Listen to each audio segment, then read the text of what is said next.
Welcome to a journey of enlightenment and wisdom, where we explore timeless life lessons from one of history's most profound spiritual teachers, Gautama Buddha. Buddha's teachings transcend cultures and generations, offering guidance on how to navigate the complexities of life. He shared insights that resonate deeply within us, illuminating the path toward inner peace, compassion, and understanding. In a world filled with distractions and uncertainties, the lessons of Buddha remind us of the importance of mindfulness, the power of love and compassion, and the necessity of self-reflection. From the Four Noble Truths to the Noble Eightfold Path, Buddha's wisdom encourages us to seek clarity amidst chaos and to cultivate a life of purpose. Join us as we delve into these life lessons, drawing inspiration from Buddha's teachings to enrich our lives and the lives of those around us. Let us awaken our minds and open our hearts to the profound truths that guide us toward a more meaningful existence. Are you ready to embark on this transformative journey? Let's begin. Today we will learn about Buddha's next life lesson. Right effort, samavayama, is the sixth factor of the Noble Eightfold Path in Buddhism, focusing on the cultivation of mental energy and diligence to develop wholesome qualities and eliminate unwholesome ones. It emphasizes the importance of making consistent, balanced, and mindful efforts to purify the mind, ultimately leading to spiritual progress and liberation. The four aspects of right effort. Right effort can be understood through its four primary components, which guide practitioners in their pursuit of mental and ethical development. 1. Preventing unwholesome states, mindfulness and vigilance. The first aspect of right effort involves the prevention of unwholesome states of mind, such as greed, hatred, and delusion, from arising. This requires mindfulness and vigilance, ensuring that negative thoughts or emotions do not take root in the mind. Guarding the mind. Practitioners are encouraged to guard the mind against external influences and situations that may trigger unwholesome mental states. This might involve avoiding certain environments, people, or activities that lead to harmful thoughts or behaviors. 2. Abandoning unwholesome states, recognizing and letting go. The second aspect involves recognizing unwholesome states that have already arisen and making the effort to abandon them. This requires self-awareness to identify when negative emotions like anger, jealousy, or attachment arise and the resolve to let them go. Mindful response. Instead of reacting impulsively to negative thoughts or emotions, right effort encourages a mindful and measured response, allowing practitioners to release these unwholesome states and prevent them from causing further harm. 3. Developing wholesome states, cultivating positive qualities. The third aspect of right effort is the active cultivation of wholesome mental states, such as kindness, compassion, joy, and equanimity. Practitioners are encouraged to engage in practices that foster these qualities, such as meditation, loving kindness, metta, and generosity. Nurturing virtue. This also involves nurturing virtues like honesty, patience, and humility, which contribute to overall mental well-being and spiritual growth. 4. Maintaining and enhancing wholesome states, continuous practice. The final aspect focuses on maintaining and enhancing the wholesome states that have already been developed. This requires consistent effort to strengthen positive qualities and ensure they become deeply rooted in one's character. Perseverance. Practitioners are encouraged to persevere in their practice, continuously working to deepen their understanding and embodiment of wholesome qualities. Even in the face of challenges or setbacks, the importance of balance in right effort. Right effort is about finding the balance between too much effort and too little effort. Too much effort can lead to tension, stress, and burnout, while too little effort results in laziness and lack of progress. Buddhism teaches the importance of the middle way, where effort is applied with mindfulness and wisdom, ensuring that it is sustainable and conducive to long-term spiritual growth. 1. Avoiding extremes, moderation. Right effort encourages moderation, avoiding extremes of self-indulgence and self-mortification. This principle ensures that the practitioner's efforts are neither too lax nor overly intense but are instead steady and balanced. Mindful application. Practitioners are advised to apply effort mindfully, adjusting their approach as needed based on their mental and physical state. This adaptability is key to maintaining a balanced and effective practice. 2. Consistency over intensity. Steady progress. Consistency is more important than intensity in the practice of right effort. Making small, consistent efforts over time is more effective than sporadic bursts of intense effort, which can lead to frustration.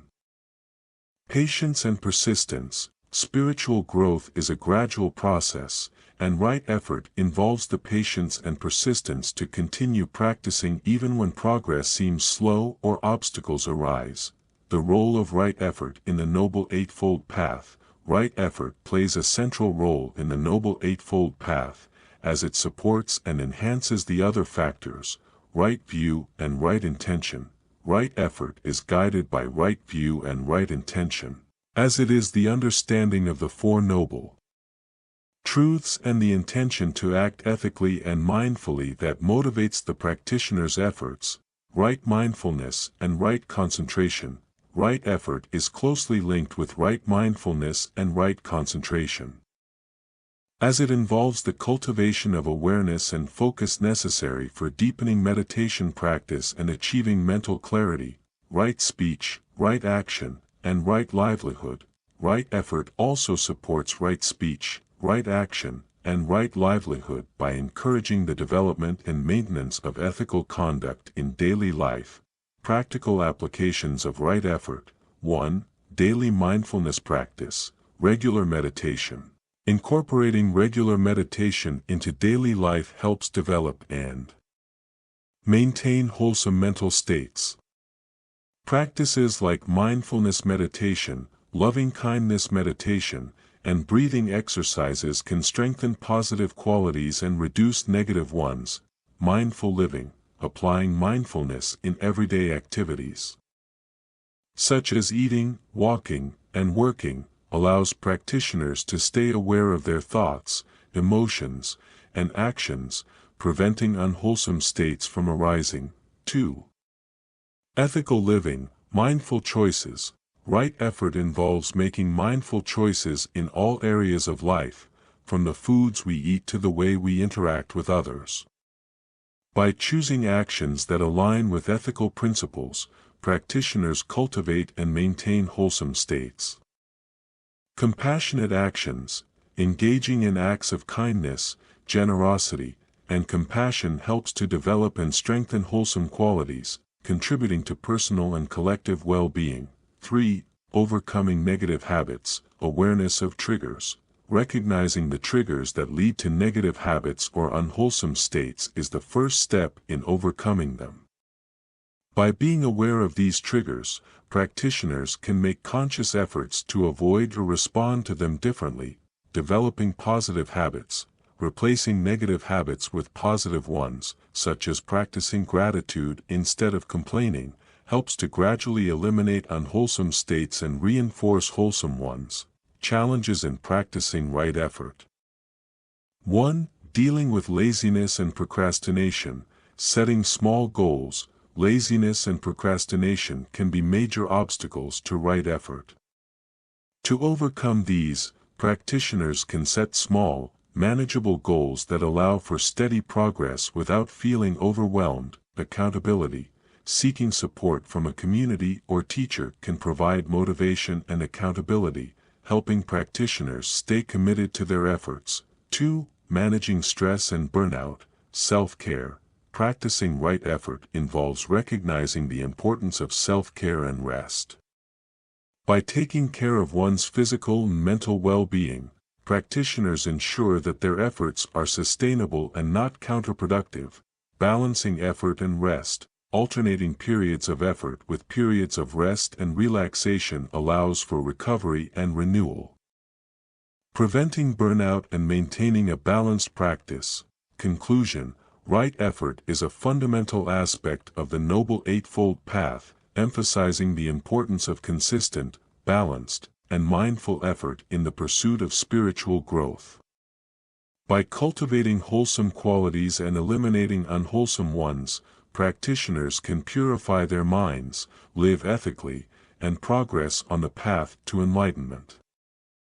Right effort teaches that true spiritual progress requires both diligence and balance, guiding practitioners toward a life of wisdom, compassion, and inner peace. A short story on right effort. The story of Maya and the Garden of the Mind. In a peaceful village surrounded by rolling hills and fertile fields, there lived a young woman named Maya. She was known for her gentle nature and love of gardening.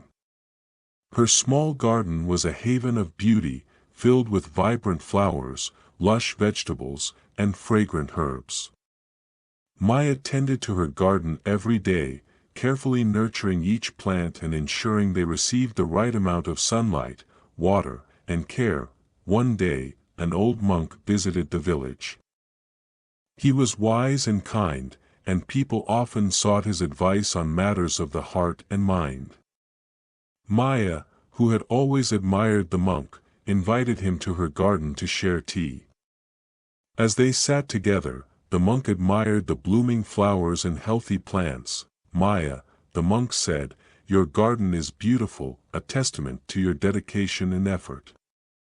But tell me, how do you tend to the garden of your mind?" Maya was puzzled by the monk's question. "The garden of my mind?" she asked. "Yes," the monk replied with a gentle smile. "Just as you care for this garden, you must also care for the garden of your mind. Right effort is the key to cultivating a mind full of wisdom, compassion, and peace. It requires the same diligence and care you show to your plants." Intrigued, Maya asked the monk to explain more.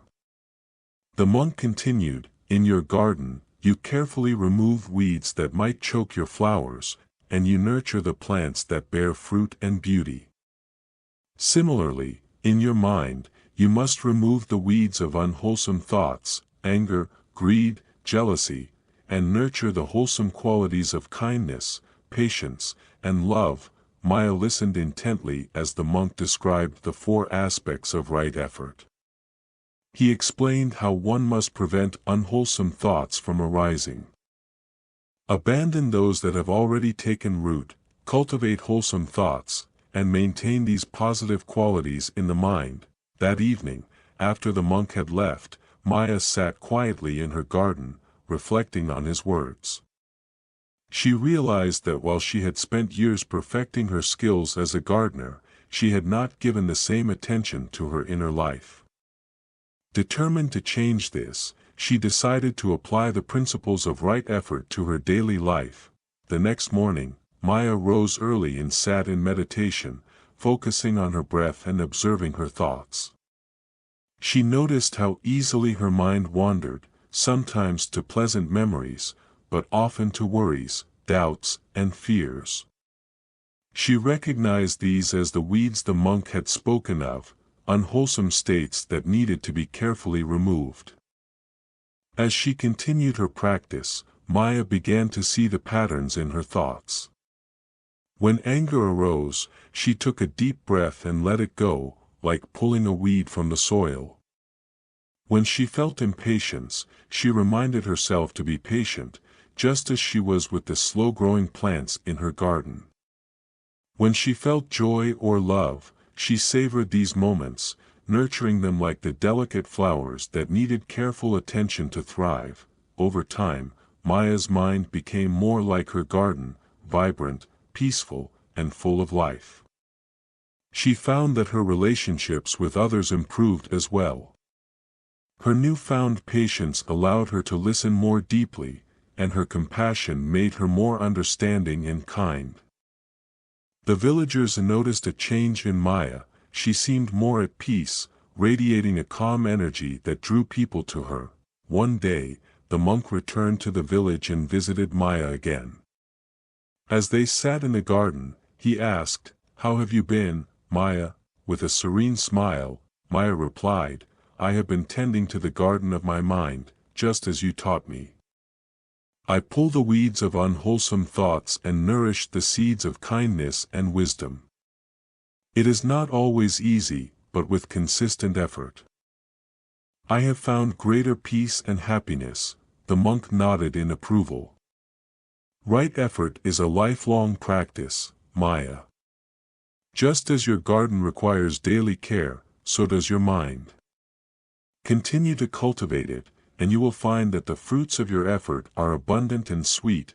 Maya thanked the monk for his guidance and resolved to keep practicing right effort, not just in meditation but in every aspect of her life. She understood that her thoughts, words, and actions were all part of the garden she was tending, and that with mindfulness and dedication, she could create a life filled with beauty, peace, and purpose. As the seasons passed, Maya's garden flourished, and so did her mind. The villagers often came to her for advice, drawn by the tranquility she embodied. Maya became a source of wisdom and compassion in the village, teaching others the importance of right effort and how to cultivate their own gardens of the mind. In the end, Maya's life became a living testament to the power of right effort.